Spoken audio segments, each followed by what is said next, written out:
देखिए, अगर हमारे शरीर में विटामिन ए की अगर पूरा कमी हो जाए तो क्या होगा। एक विद्यार्थी का प्रश्न है कि अगर हमारे शरीर में विटामिन ए की बहुत अधिक मात्रा में कमी हो जाए तो सर क्या होगा।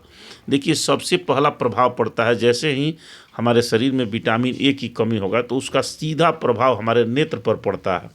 हमारे नेत्र के रेटिना में एक रोडोप्सिन नामक प्रोटीन होता है। यह विटामिन ए की उपस्थिति में ही बनता है, रोडोप्सिन नामक प्रोटीन।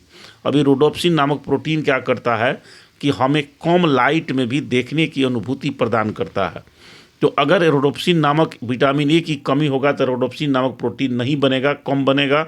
इस स्थिति में क्या होता है कि हमको कम प्रकाश में या रात्रि के समय हमको दिखाई ही नहीं देगा, धुंधला धुंधला बिल्कुल दिखाई देगा। तो इस स्थिति को हम लोग कहते हैं रतौंधी।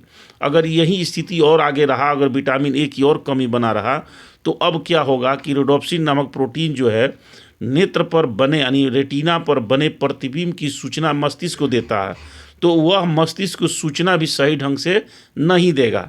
तीसरा कारण होगा कि धीरे धीरे क्या होगा कि हमारे नेत्र की जो कॉर्निया है वो सूखने लगेगी, क्योंकि आंसू का रोडोप्सिन नामक जब प्रोटीन की कमी हो जाएगा तो हमारा शरीर जो हमारा नेत्र जो है वो आंसू बनाना भी कम कर देगा, जिससे हमारा धीरे धीरे कॉर्निया जो है कॉर्निया सूखने लगेगा और अंत में कॉर्निया में क्या हो जाएगा, सूखने लगेगा, उसमें घाव हो जाएगा, जिसको हम लोग अल्सर कहते हैं। और इस स्थिति को हम लोग कहते हैं जीरोप्थाल्मिया।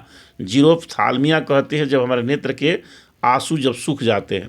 अगर यही स्थिति आगे भी बना रहा, अगर प्रोटीन या अगर विटामिन ए की और कमी रहा, दिनों तक रहा, तो धीरे धीरे क्या होगा कि हमारा नेत्र जो है बिल्कुल प्रकाश की उपस्थिति में देख नहीं पाएगा, यानी हम लोग क्या हो जाएंगे, अंधे हो जाएंगे। तो इसलिए मेरे विद्यार्थी से मैं यही कहना चाहूँगा कि अगर हमारे शरीर में विटामिन ए की ज़्यादा कमी रहता है तो समझ लीजिए कि अंतोगत्वा हम लोग अंधे हो जाएंगे, हमारा नेत्र जो है काम करना बंद कर देगा, नेत्र हमारा काम नहीं करेगा। धन्यवाद।